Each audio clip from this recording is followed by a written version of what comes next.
Boa noite, pessoal. Tudo bom? Deixa eu só convidar a nossa palestrante aqui no Instagram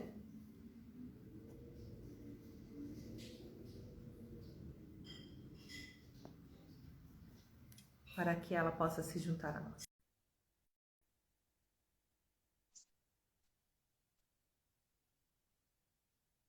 Recebeu o convite? Logo mais ela está entrando aqui.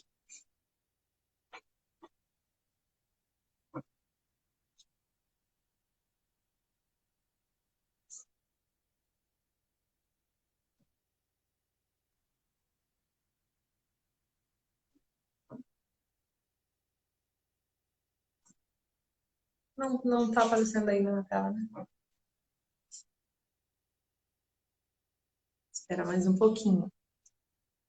Aí a gente já vai dar início aqui para a live, tá, pessoal?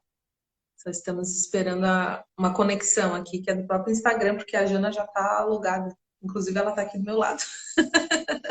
Estamos na mesma sala, porém com celulares diferentes.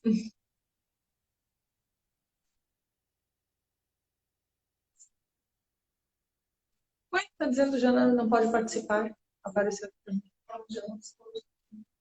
Ai, deixa eu ver. Aceitar. Entrar ao vivo com Jana. Isso. É Jana.psicologia. É esse, né? Acho que agora vai. Aê, gatinho. Tá me ouvindo, Jana? Sim, tá tudo certo. Tá, beleza. Só fazer assim um pouquinho com a tela. Aí. Então, vamos dar início a essa live, né? Mais uma live aí do Meridiano. Boa noite, pessoal. Sejam todas e todos muito bem-vindos a mais uma live do Meridiano, Núcleo de Estudos Interdisciplinar em Estudos Medievais, né? Um laboratório vinculado à UFSC, a Universidade Federal de Santa Catarina. E hoje, a nossa convidada é a Jana Zdebski, né? Janaína Zdebski, doutoranda em História Global também pela UFSC. Mas antes, né, da Jana se apresentar propriamente, porque o currículo dela é tão grande que eu não sei de cor, é um currículo bem extenso, bem lindo, maravilhoso. Mas antes de eu passar a palavra para a nossa convidada, eu queria dizer para vocês, gente, que vocês fiquem à vontade para ao longo dessa live, né, onde a Jana vai contar para nós e compartilhar para a gente um pouco da pesquisa dela, em detalhes, que vocês fiquem super à vontade para que vocês possam escrever comentários, enviar perguntas para a nossa convidada, que daí ao longo dessa conversa ela vai respondendo, tá ok? Então fiquem à vontade aí para que vocês possam interagir com a gente, né, e com a nossa convidada, porque esse é um dos objetivos, né, desse combo de lives, que é justamente a história pública, né, para que a gente possa dialogar aí com todos os setores de fora da academia, trazendo as pesquisas para diferentes realidades e diferentes públicos, né? Então, sem mais delongas, Janas, por favor, se apresente para nós. Então, boa noite a todos e a todas. Acho que a Rai vai ter que desligar o microfone, né, Rai? Aperta ali o botãozinho do microfone. Não, no Instagram mesmo ali tem um botãozinho. Ah, tá. Não me explicou. Ele está desligado, só que eu não parou. Então, gente, boa noite. A gente está na mesma sala, então por isso que tem que desligar o microfone. Senão, se eu fico com o microfone ligado, vocês ouvem a Rai falando aqui na minha chamada também. Mas tá dando interferência. Eu vou fazer o seguinte, eu vou mudar de quarto, enquanto parou, mas eu vou contato. Então, gente, boa noite. Eu sou a Jana, sou doutora em História pela UFSC, pela Universidade Federal de Santa Catarina. Ah, mas acho que o meu contato tá.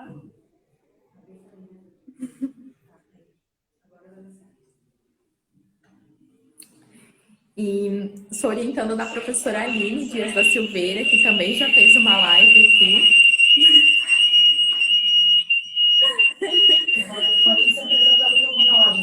Tá bem. Então a gente vai mudar de. Vai ficar em cômodos diferentes aqui, porque o celular da Rai tá com mau contato, tá fazendo esse barulhinho de fundo. Então ela vai para um outro espaço para não ficar dando a interferência. Mas enquanto isso, né, eu vou seguindo aqui com a parte de me apresentar. Eu sou a Jana, sou doutora em História pela UFSC, mestre em História pela UFSC, orientando da professora Aline, que fez live aqui também alguns dias atrás, falando sobre a pesquisa dela, e membro do Meridiano. Então, estou aqui participando, né, dessa semana, onde a gente tem feito essas lives, a divulgação das pesquisas dos membros do Meridiano, para também, de certa forma, que as pessoas que acompanham a nossa página, o nosso canal do YouTube, tenham acesso, consigam saber o que a gente está pesquisando, né? Que temas são esses, que fontes são essas que a gente pesquisa no Núcleo Interdisciplinar de Estudos Medievais, mas que abrange uma longa duração. Eu, por exemplo, pesquiso história antiga, né? Como vou falar hoje para vocês sobre a minha pesquisa, que não é no contexto medieval, é história antiga, mas o Meridiano acaba abrangendo uma longa duração da antiguidade até a modernidade e ainda alguns efeitos contemporâneos desses períodos passados. Então, eu sou formada em História e também formada em Psicologia, sou psicóloga clínica, e a minha pesquisa, como eu acabei de trazer, é nesse contexto de história antiga. Eu vou estar falando aqui hoje também sobre o tema, o recorte, mas eu pesquiso, então, um contexto que a gente conhece por história antiga oriental. Certo, Jana. Então, já que está devidamente apresentada, né? Eu vou te pedir, então, para a gente começar aqui a nossa conversa, né? Explicando um pouco para o pessoal qual que é a tua problemática de pesquisa, né? Que quem te conhece sabe que tu pesquisa sobre uma divindade, né, mesopotâmica, uma deusa Inanna. E quais fontes que tu utiliza, né, para estar trabalhando aí a tua problemática dentro da tua tese? E aí, nisso, quem não conhece a deusa Inanna vai ser apresentada a ela. Então, eu vou recuar um pouquinho para pensar o tema que eu trabalhei no mestrado, porque foi dali que surgiu essa ideia do doutorado. No mestrado, eu pesquisei o fenômeno da prostituição sagrada nos textos bíblicos e também da Torá, né, e tentando pensar sobre esse fenômeno da prostituição sagrada na antiguidade, contextualizando enquanto um rito de sexualidade, um rito de sexo sagrado, mas também pensando a própria questão da sexualidade na antiguidade, o quanto a gente poderia entender esses entrelaçamentos entre sexualidade e o mundo sagrado, sexualidade e ritos. Então, nesse contexto do mestrado, eu comecei a perceber que esses ritos de sexualidade que eu pesquisava, eles tinham muita conexão com uma divindade mesopotâmica chamada Inanna, também conhecida por Ishtar, entre outros povos, os babilônicos, os assírios.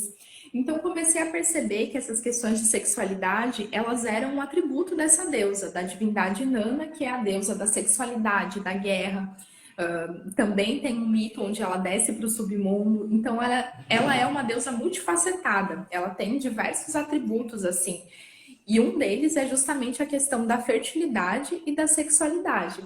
E aí eu comecei a chegar, então, nessa divindade, comecei a chegar na minha fonte de pesquisa, que são justamente os poemas, os hinos escritos em torno dessa deusa. Então, são hinos, são poemas escritos supostamente por governantes locais ou então por pessoas que escreviam assinando como se fossem esses governantes e descrevendo então essa divindade Inanna como uma deusa que deveria ser sexualmente saciada, satisfeita, para que então a terra tivesse ali a fertilidade dos campos, dos animais, para que existisse todo um equilíbrio cósmico. Então eu comecei a pesquisar as fontes em torno dessa deusa, esses poemas, esses hinos e também, inclusive, poemas que foram escritos por uma sacerdotisa, talvez a primeira escritora de quem a gente tem registro, né? Porque considerando esses poemas, esses hinos da Suméria, que são em torno ali de 3.000 anos antes da Era Comum, que a gente chamaria de antes de Cristo, né? Então, a gente tem ali as primeiras fontes também que são assinadas, muitas delas também são assinadas por escribas, inclusive uma escriba mulher. E a gente vai ter nesse contexto, então, algumas fontes escritas pela sacerdotisa Enheduanna. E ela escrevia alguns poemas, inclusive, em torno de atributos da deusa Inanna. Principalmente esses atributos de guerra, de força, de proteção, mas também o atributo da sexualidade, do erotismo, da sensualidade e de todo o poder, então, que os ritos de sexo tinham em torno do equilíbrio cósmico. Então, a minha pesquisa é em torno disso, é sobre os atributos dessa divindade e sobre como as pessoas, no contexto da Suméria, que é uma região, né, um povo na Mesopotâmia, como as pessoas nesse contexto enxergavam, então, esses atributos, mas também como elas entendiam a si mesmas, ao universo, as suas crenças, as suas cosmovisões e percepções de mundo. Então, a minha pesquisa é sobre essa temática, né? As fontes são principalmente poemas escritos em sumério e traduzidos, mas também alguns artefatos arqueológicos encontrados nessa região. Uhum. Ah, é muito interessante, Ana. Sim, eu tenho acompanhado, né, como tua amiga pessoal aí ao longo de vários anos, né? A tua pesquisa desde lá do mestrado e tudo mais, realmente são fontes assim riquíssimas, né, que possibilitam muitas análises, né? Muito bem disse, poemas, imagens, enfim, é muito interessante. E, bom, uma pergunta assim, mais pessoal, que acho que pode ser que seja a curiosidade de muitas pessoas também, né? É com relação ao teu lugar de fala, né? Porque é o seguinte, já que você é uma pesquisadora brasileira e que está inserida, né, nesses debates não somente de história do crescente fértil, né, mas da história do mundo antigo, né, podemos dizer assim, eu queria que você comentasse um pouco sobre como que é essa experiência, né, de ser uma brasileira que está pesquisando história antiga e como que esse aporte decolonial aparece na tua pesquisa, né? Porque eu sei que tu é uma ávida leitora de Walter Benjamin e muitos outros autores aí decoloniais que aparecem, né, na tua pesquisa, mas se tu puder explanar melhor, assim, como que funciona isso, né? Como que essa decolonialidade pode ser uma chave de leitura para a gente pensar a antiguidade? Então, a perspectiva decolonial, ela também começa a partir da perspectiva de que essas fontes e de que esses temas de pesquisa, por exemplo, sobre a Mesopotâmia, sobre a Suméria, eles também nos pertencem. Então, a ideia de, enquanto pesquisadora brasileira, poder se interessar, ousar se interessar em pesquisar esses temas, né, e mostrar que esses temas também pertencem ao Brasil, à América Latina, por si só também já é uma perspectiva não eurocentrada, né, porque a gente está dizendo que esses temas eles também podem ser estudados aqui, e não só dentro das universidades europeias. Então, essa perspectiva de ter um olhar brasileiro, latino-americano sobre esses contextos, sobre essas fontes, já é por si só uma ação decolonial. Mas também a gente pode pensar nos recortes, e aí, além do Walter Benjamin, para pensar decolonialidade, eu tenho dialogado muito com o Walter Mignolo, os dois Walters da minha pesquisa. E o Walter Mignolo ele vai trazer uma perspectiva que ele chama de paradigma outro. Então, a gente pode pensar no paradigma outro como a possibilidade de construir outras narrativas históricas. Ou seja, mesmo ainda trabalhando com as mesmas fontes que muita gente já trabalhou, a possibilidade de enxergar nessas fontes outras coisas, outros recortes, mas também de estabelecer, de construir outras narrativas históricas. Por exemplo, a partir do olhar das pessoas que a gente não considera as pessoas de elites, grandes governantes, pessoas do cotidiano, mas até mesmo, como é o caso da minha pesquisa, né, o que eu venho fazendo no sentido de trabalhar com as cosmovisões. Então, inclusive, as perspectivas que a gente chama hoje de religiosas, mas que a gente pode também chamar naquele contexto a conexão com o sagrado, as crenças, a religiosidade, né, as cosmovisões dessas pessoas, entendendo que todos esses julgamentos que às vezes são feitos na contemporaneidade ocidental,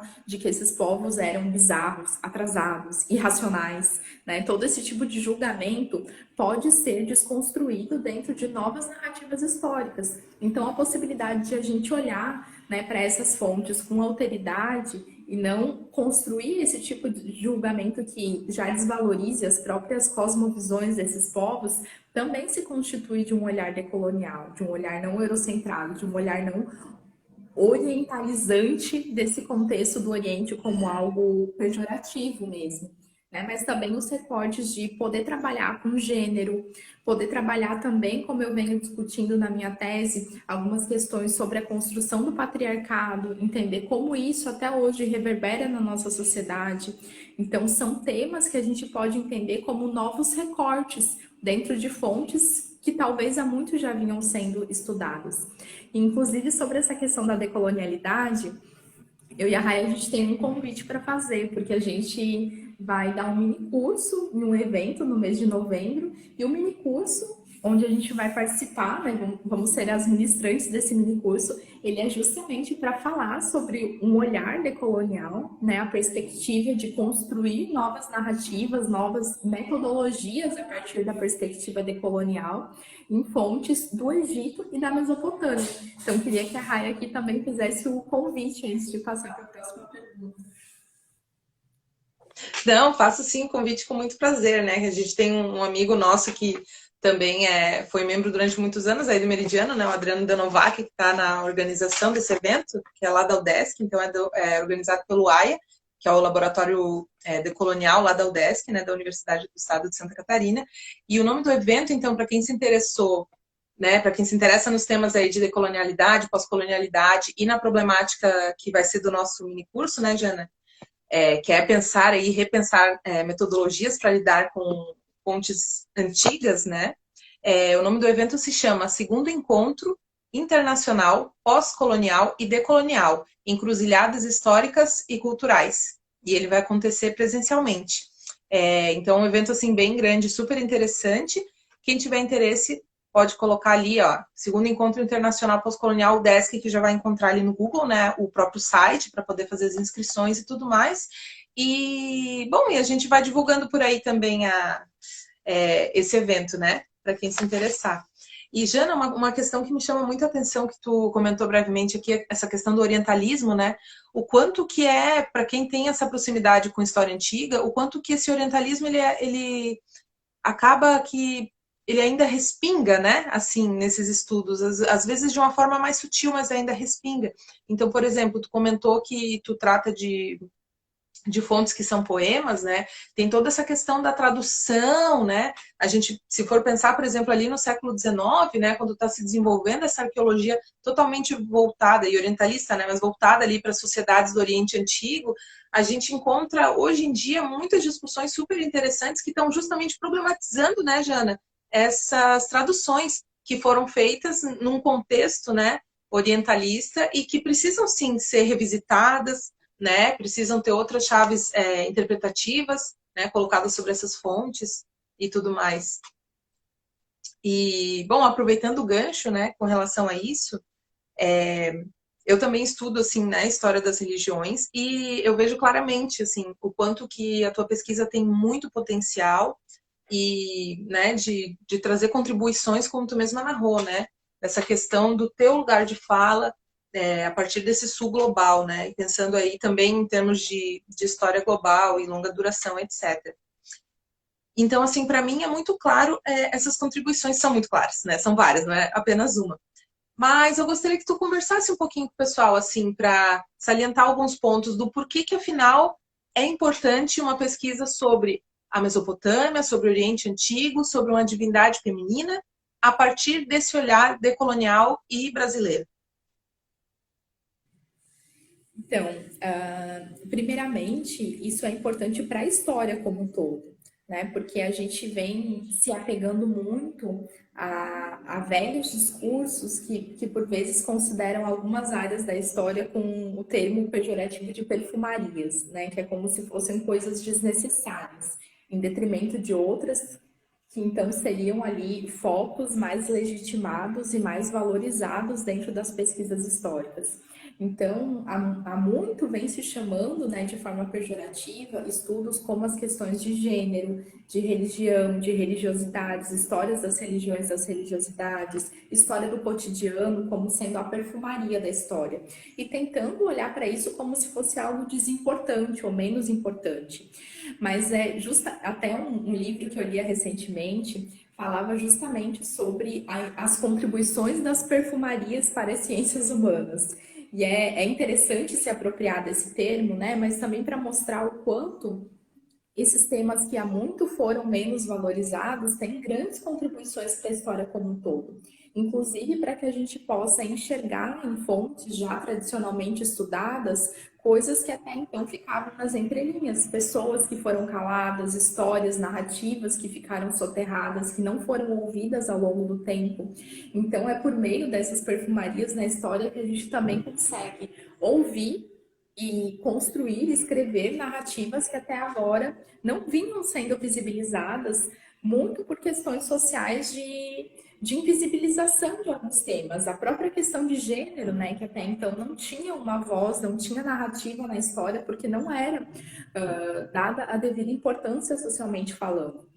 A questão das religiões e das religiosidades também é um tema absurdamente relevante no contexto da história, porque é justamente a partir dessas perspectivas, quando a gente vai lá estudar religiosidades e quando a gente vai estudar também relações, construção de família, todas essas perspectivas no contexto da Suméria, que a gente consegue entender como muitas coisas foram se construindo ao longo do tempo, como muitos valores, percepções de mundo que a gente tem hoje foram sendo construídas a partir da história da antiguidade até aqui, né? Então, estudar essas temáticas é entender quem a gente é, quem a sociedade é entender como muitos olhares que a gente tem hoje sobre isso foram construídos de forma pejorativa e não fazem jus aos contextos em si, como a gente falou, né, a respeito dessas ideias de que as crenças religiosas nesses contextos eram algo irracional, e aí tem muita diferença entre ser algo irracional e algo não racional, ou que não está dentro de uma racionalidade ocidental contemporânea,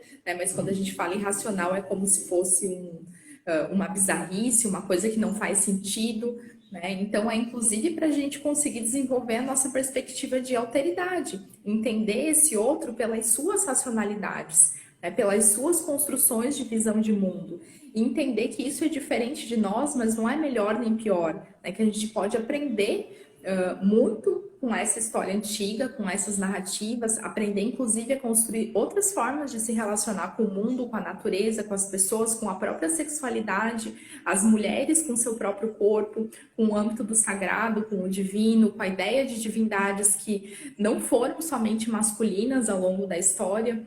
Então, a gente consegue perceber o quanto muitas coisas que a gente percebe hoje, ou que a gente acredita hoje, se transformaram ao longo do tempo, inclusive chegando, né, atualmente em percepções sociais que são bastante carregadas de preconceitos, que são bastante carregadas de julgamentos negativos, mas que não fazem jus aos contextos que a gente pode estudar a partir das fontes que nos restam desses períodos.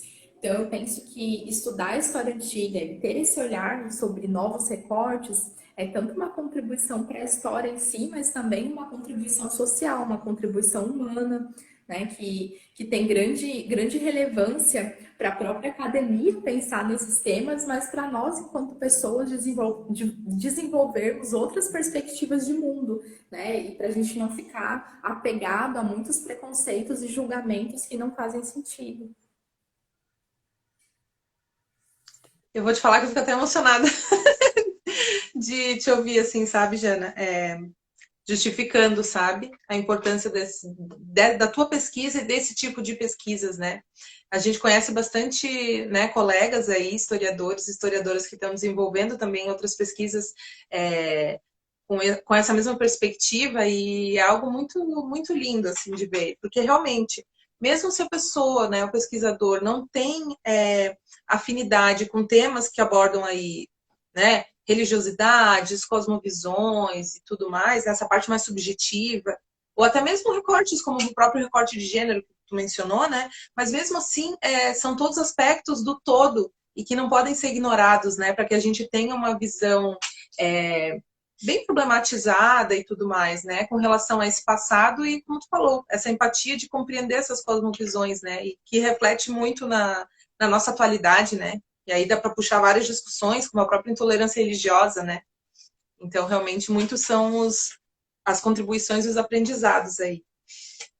E aproveitando, né, essa vibe, assim, talvez quem esteja nos assistindo nesse momento ou que nos assista no futuro, pode ser que sejam aí estudantes ou, de repente, pessoal, né, do ensino médio ou estudantes de graduação mesmo que estão decidindo o que eles querem se especializar no futuro.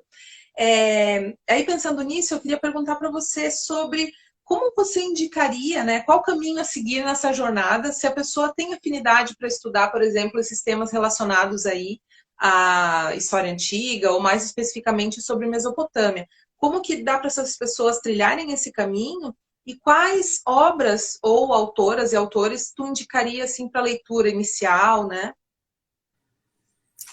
Então, diferente do que muito se pensa, não é impossível estudar Mesopotâmia no Brasil.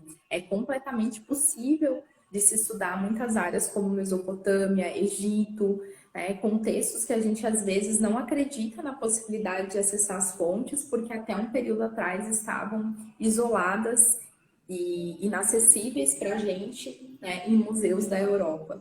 Então, hoje em dia, a gente já tem sim acesso a bancos de dados que nos permitem olhar para essas fontes, tanto achados arqueológicos por meio de fotos de alta qualidade, tridimensionais, mas a gente também já tem na íntegra essas fontes escritas. A plataforma, o banco de dados principal que eu utilizo na minha pesquisa é um banco de dados que vocês podem encontrar a partir de uma busca no Google pela sigla ETSL. E é um banco de dados da Universidade de Oxford, onde tem inúmeros poemas, se eu não me engano, são 400 ou 600 poemas escritos em sumérios, transliterados e traduzidos para o inglês. Então, o acesso ao site, né, acaba perpassando pela questão de poder fazer a leitura desses poemas em inglês. E é de lá que eu consigo acesso a poemas, a hinos, mas também a narrativas mitológicas. Então, a gente tem narrativas mitológicas completas escritas em sumério. A própria narrativa mitológica mais conhecida da epopeia de Gilgamesh, a narrativa mitológica da descida de Inanna ao submundo. Então, Inanna, essa divindade que eu estudo, ela tem uma trajetória de jornada ali de descer ao submundo e retornar. Isso também está disponível lá. Esses poemas escritos pela sacerdotisa em Eduana também estão disponíveis lá nesse banco de dados. Então, tendo acesso ao inglês, já é possível, né, de estar fazendo a leitura desses inúmeros poemas que estão disponíveis lá. E não só sobre Nano, mas também outros temas, documentos administrativos, textos sobre outras divindades também estão lá nesse banco de dados. Mas mesmo para quem precisa do acesso em português, atualmente a gente também já tem publicações traduzidas para a língua portuguesa. Aí vem alguns textos publicados recentemente pelo professor Jacinto Lins Brandão. O professor Jacinto, ele traduziu 2 textos, ele traduziu a Descida de Ishtar, que no caso é o poema babilônico, a Descida de Ishtar ao submundo, e ele traduziu também a epopeia de Gilgamesh, e agora ele vem trabalhando com um poema assírio assírio, se não me engano, de criação babilônico, de criação do universo. Ele vem traduzindo também esse poema, acho que até já está publicado, se eu não me engano. A gente tem também inúmeras publicações da professora Kátia Poser, de capítulos de livros, artigos. Ela traduziu um poema super importantíssimo que fala de um contexto onde a deusa Inanna foi violada sexualmente, então fala inclusive sobre sexo e violência na antiguidade. A professora Kátia Poser tem uma publicação de um capítulo de livro em torno disso.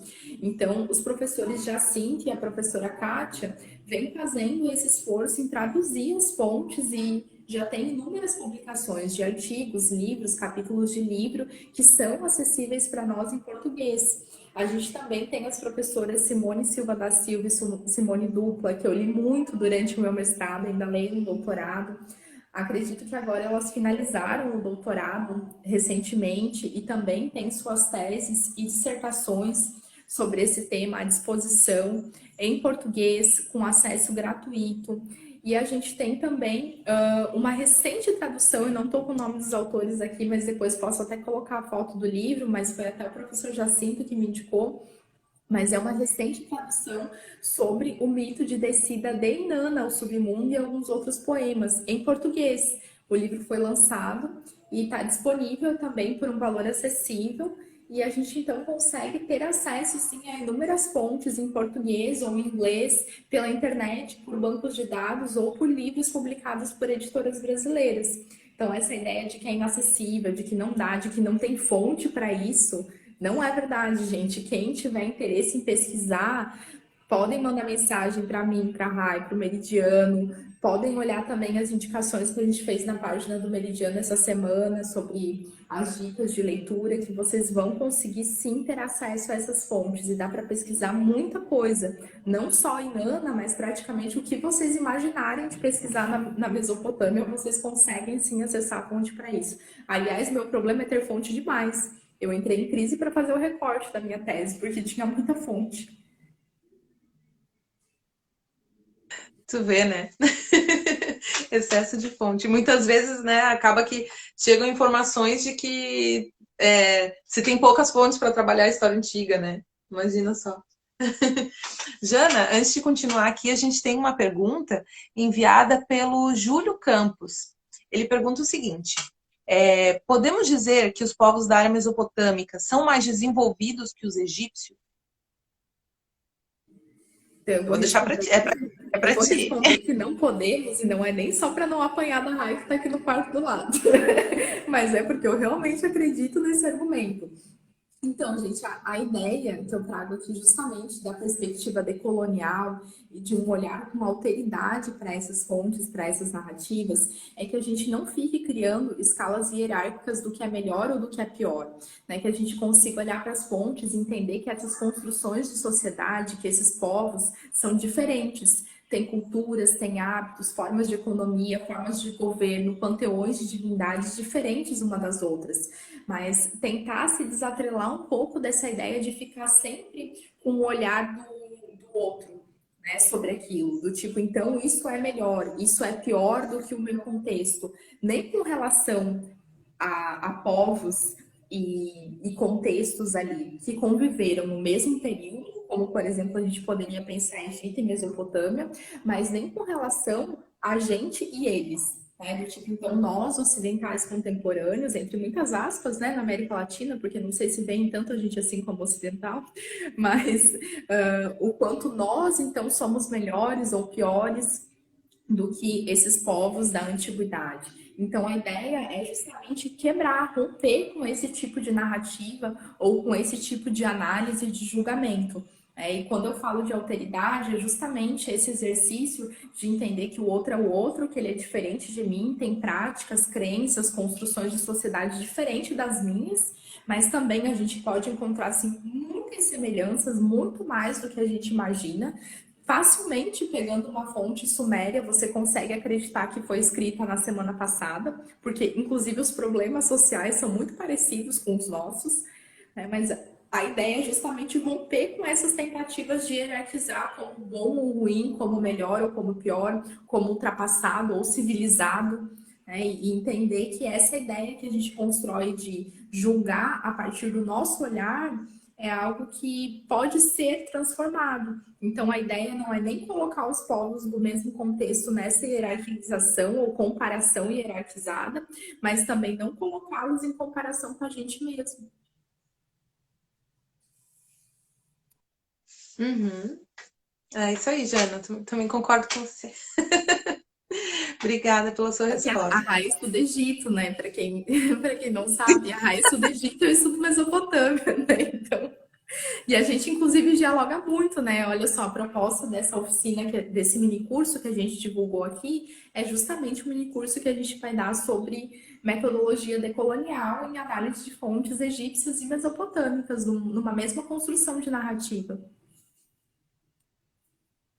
Sim, exatamente. E até pegando o gancho com relação a essa pergunta, né, bem interessante que o Júlio fez, Jana, tu pode comentar assim de uma forma um pouquinho mais específica, como que que essas leituras decoloniais, né, são interessantes como uma lente assim, né, para analisar essas fontes, né? Se tu quiser citar alguns autores, né, porque talvez nem todo mundo tenha familiaridade, né, com essas leituras aí de autores decoloniais. Então, sim, o Júlio pontuou ali que é com respeito à tecnologia desenvolvida por eles. Mesmo nesse contexto, Júlio, a gente pode considerar que não há uma perspectiva de mais ou menos avançados, né? Porque haviam questões sociais muito específicas de cada contexto para se resolver, para se lidar, né? Questões climáticas, questões agrícolas. E cada um desses contextos desenvolveu por si mesmo as ferramentas necessárias para conseguir alcançar os seus objetivos ali, tanto em torno de irrigação, de plantio, de colheitas, tanto as suas formas de governo, as suas construções, né, de casas, de moradias. Então, cada contexto desse desenvolveu ferramentas e tecnologias de acordo com as suas necessidades individuais. Então, a gente não tinha essa globalização, talvez como a gente vê hoje, né, onde todo mundo parte das mesmas necessidades. Mas a gente tinha ali um contato com o contexto, com a necessidade, com a demanda, com as estações e o desenvolvimento de ferramentas necessárias para se viver no mundo. E não para explorar o mundo também, talvez como a gente enxerga hoje. Então, a própria tecnologia ali naquele contexto já tinha uma outra perspectiva do que a gente tem hoje enquanto tecnologia, né? Era muito mais algo para se viver no mundo do que para conseguir explorar e dominar esse mundo. Claro que mesmo na antiguidade, essas ideias de dominação já foram sendo construídas, né? Havia perspectiva de dominar outros povos, outros territórios, havia, sim, narrativas, inclusive dos sumérios, com relação a outros povos, como se fossem superiores. E aí é até interessante para a gente ver, né? Porque a gente, às vezes, ouve narrativas do tipo, ah, não, mas principalmente sobre os assírios, né? Eram bárbaros, não eram civilizados, mas aí a gente vai lá e pega narrativas mesopotâmicas, onde eles também estão descrevendo outros povos com esses mesmos argumentos, tipo, nós somos civilizados, temos estradas construídas, temos uma boa forma de governo, enquanto eles são bárbaros, enquanto eles são brutos. Então a gente vê que isso não chega a lugar nenhum, porque sempre vai ter alguém mais civilizado, sempre vai ter alguém pior, alguém melhor, né? Essas narrativas, elas são só uma forma de desqualificação do outro que nunca chegam em algum lugar de fato, né? Mas também pensando sobre a pergunta ali da Rai, a questão da decolonialidade, eu venho enxergando, né, e até também é a proposta do nosso minicurso, pensar como um arcabouço teórico metodológico. Então, quando eu penso, inclusive, esse termo do Walter Mignolo, paradigma outro, da mesma forma que quando eu penso conceitos do Walter Benjamin como alegoria histórica, ou como estudar a história contrapelo, que tem a ver com ele, para ele tem a ver com olhar para as entrelinhas da história, inclusive não olhar só para a história dos vencedores, mas também daqueles que o Walter Benjamin chama como vencidos ou esquecidos na história. Então tem a ver com olhar para esses conceitos que esses autores trazem como contribuição para a gente, mas também conseguir transformar numa metodologia. Então é isso que eu venho tentando fazer. Né, olhar para essa questão da decolonialidade, sobretudo, né, partindo da ideia de paradigma outro do Walter Mignolo e também de algo que ele chama de desobediência epistêmica e construir narrativas, né, a partir disso como metodologia. Então, eu tenho esses conceitos como arcabouços teóricos metodológicos que me permitem adotar um olhar sobre as fontes. Né? Então, é dessa forma que eu venho tentando trabalhar, então, com esses autores como Walter Benjamin e Walter Mignolo, e me apropriando, né, de certa forma, dialogando com eles a partir desses conceitos que eu venho tentando construir enquanto as minhas metodologias de análise e de olhar sobre as fontes de pesquisa. Jana, e o Júlio fez uma outra pergunta super interessante também, que é a seguinte, ó. Como fazer para utilizar estas civilizações da história antiga para o ensino para o ensino de ensino religioso?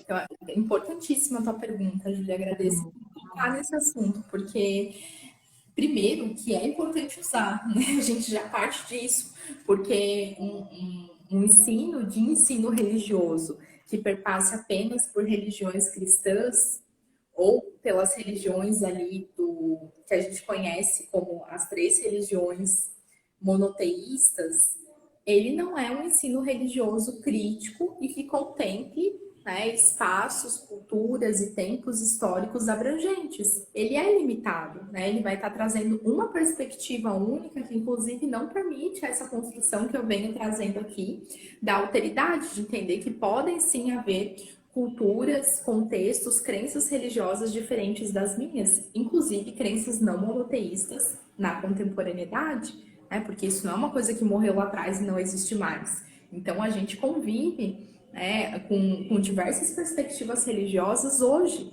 tanto os cristãos quanto outras formas de expressão religiosa e de religiosidades que não estão nesse contexto do monoteísmo.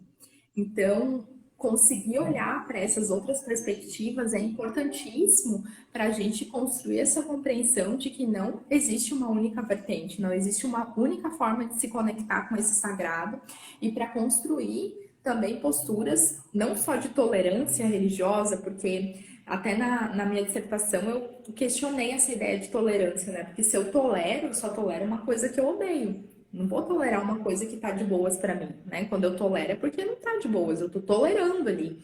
Mas construir perspectivas de respeito, de compartilhamento de experiências, de empatia, né? Para além, inclusive, de uma abordagem de tolerância religiosa, que é o que a gente tenta construir no ensino, na escola, né? Formar também pessoas que consigam conviver em sociedade de formas não violentas, de formas não agressivas, com alteridade, com empatia. Então é super importante. E a gente está sim falando de práticas religiosas. Então, como usar, né? É usar da mesma forma que, por exemplo, você pode pegar uma narrativa bíblica e mostrar a partir dali que crenças tinham os hebreus, como que se fundamenta, né, a própria crença cristã da atualidade a partir dessas narrativas bíblicas, ou o judaísmo a partir da Torá.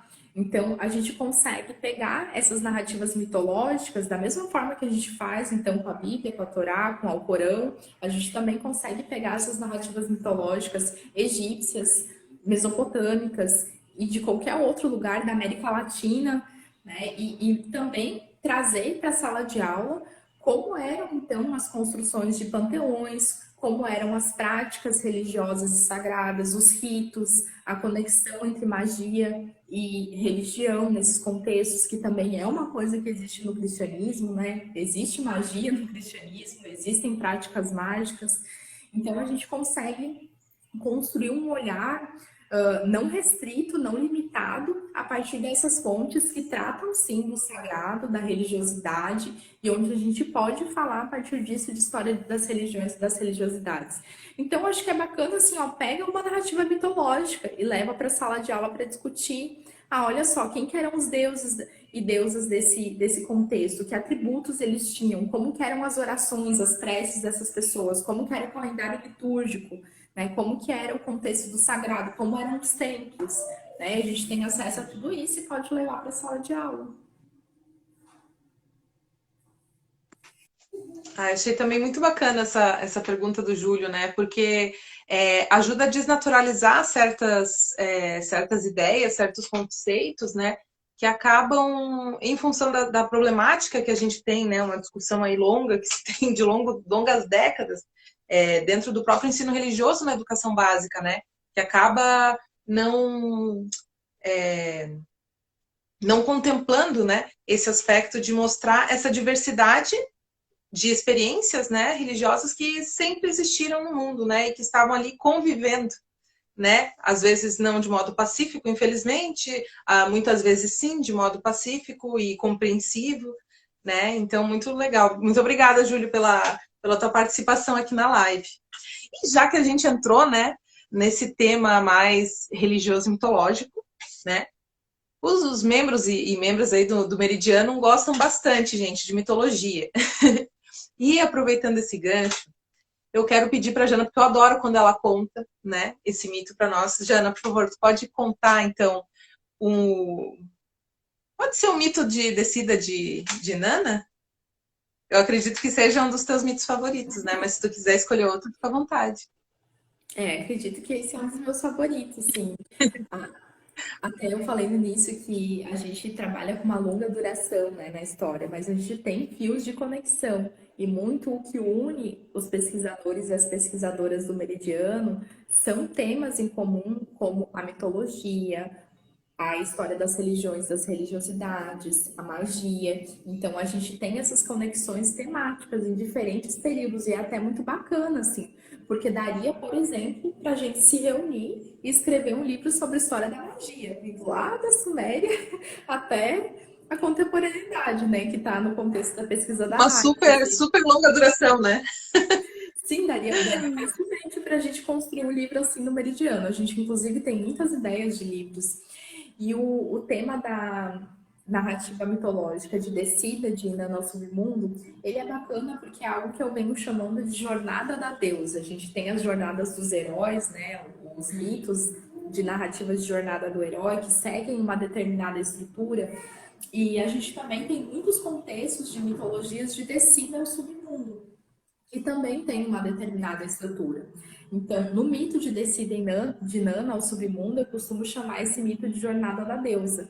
E é um contexto onde a Inanna, por um motivo que não se tem muito objetivo, ela resolve descer ao submundo. Tem algumas explicações que dizem que ela desceu lá para confrontar a sua irmã do submundo, outras explicações que ela desceu lá para avisar que o consorte dela tinha morrido. Mas a Inanna desce porque desceu, porque tinha que descer. E ponto final, né? E quando ela resolve descer para o submundo, ela então pede para que o seu ajudante acionasse ali os deuses principais caso alguma coisa acontecesse com ela.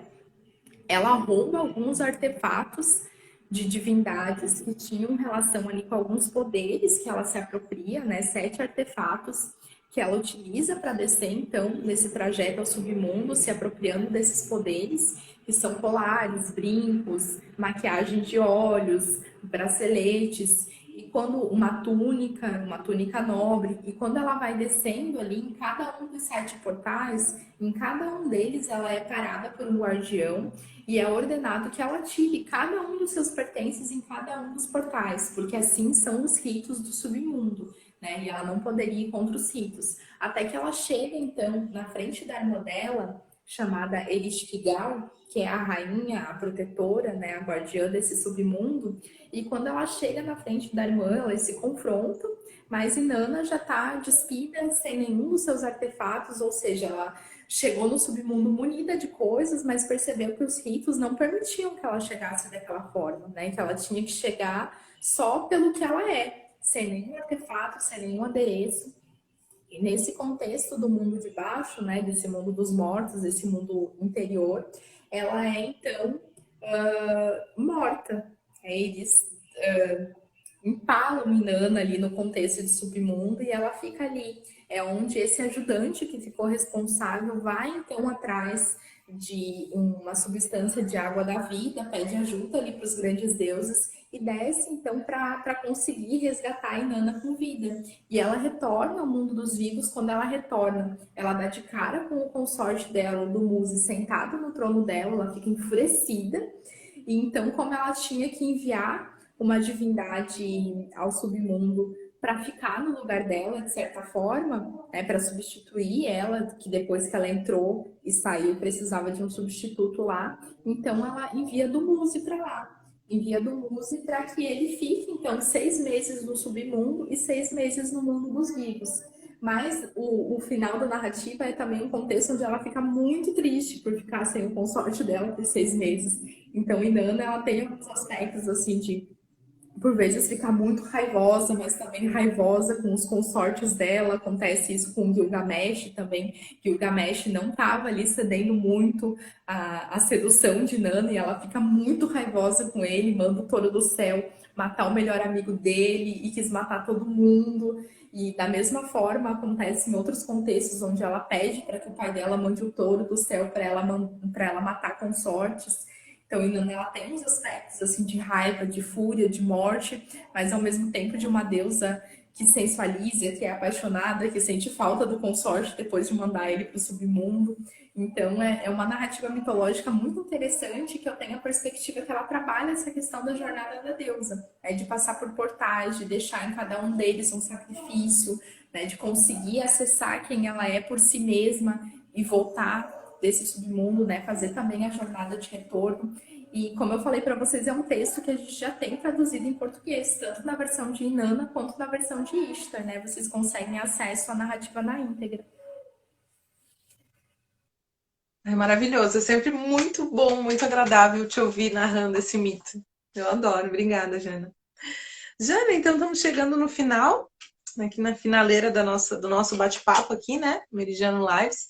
E eu queria te perguntar se tem algum recado para dar para o pessoal antes da gente se despedir. Então, quero agradecer o Meridiano aqui pelo espaço, a Rai por ter me entrevistado na noite de hoje, e também agradecer todo mundo que esteve presente, as perguntas, as pessoas que enviaram perguntas, também ficar à disposição para quem tiver interesse, curiosidade, quiser acesso às fontes, vocês podem também mandar uma mensagenzinha para o Meridiano ou para mim mesma, e a gente pode bater um papo quando for preciso, e agradecer mesmo todo mundo que esteve aqui, esse espaço. Nossa, Jana, a gente que agradece. E mais uma vez, assim, eu nunca vou cansar de falar isso, né? Parabéns pela pesquisa e por ter esse olhar sensível, né? Para poder trazer essa decolonialidade aí para os estudos de história antiga. Algo que é muito, muito importante, muito necessário. E obrigada por estar compartilhando aqui conosco. Obrigada, obrigada a todos. Por último aqui, deixa eu só ver, tem uma pergunta aqui. O Júlio, Júlio Campos escreveu. Peraí que não está aparecendo tudo aqui para mim, porque aqui, ó. As provocações, diz ele, né? As provocações de Mircea Eliade, muito popular no estudo das religiões, o próprio cristianismo, a essa relação com absorção de práticas de outras religiões no mundo romano. Uhum. Sim. Mircea Eliade também é um autor que tu utiliza bastante, né, Jana? Que tu Então, utilizou eu e... utilizo o Mistério bastante num contexto de categorias, né? Categorias de pensamento, mas é bastante importante entender que as fontes citadas pelo Mircea Eliade são algo que talvez num contexto, por exemplo, de pesquisa sobre a Mesopotâmia não é muito coerente de se usar, né? Porque a gente não sabe ao certo de onde ele tirou essas fontes, como que ele traduziu, não tem muitas essas informações, né? Eram outras formas de metodologia ali, inclusive de normas de citação. Então, eu utilizo muito os conceitos, os fundamentos do pensamento do Mircea Eliade, mas não consigo utilizar, então, essas fontes que ele utiliza, porque a gente não tem acesso de onde ele tira aquilo. Então, eu utilizo mais algumas categorias de como ele pensa o sagrado, a mitologia, e é importante a gente pensar também que as mitologias têm temas em comum, temas compartilhados em muitos povos, em muitos tempos, em muitos períodos. É difícil a gente pensar quem pegou de quem, qual que é a original, qual que é falsa, qual que é verdadeira, né? Porque isso circula, isso transita, tem um movimento ali no contexto da antiguidade, as pessoas acessam os conhecimentos dos outros, as perspectivas de mundo dos outros, os casamentos interculturais, as guerras. Então, todo esse contexto de movimento de circulação faz com que essas visões de mundo também circulem, inclusive narrativas, coisas escritas. Né? Então, a gente pode pensar nesses temas que se repetem, nesse compartilhamento, nesses entrelaçamentos, sem pensar necessariamente nessa ideia de buscar um original ou de estabelecer que algo é falso ou que algo é verdadeiro. E obrigada, gente. Obrigada pela atenção de todo mundo aqui, pela participação. E uma boa semana para todo mundo. Um bom restinho de semana, né? Um bom final de semana. Obrigada, Jana. Olha, a Amanda Maia... A Amanda Maia e o Júlio estão falando aqui que deveria ter mais tempo, que precisa de uma parte 2. Eu também acho, né? Até para, de repente, poder explorar mais a questão aí bélica, a questão da guerra, né? Poder descrever um pouco mais, assim, mais detalhes, né? A questão dos ritos que estão dentro dessas fontes.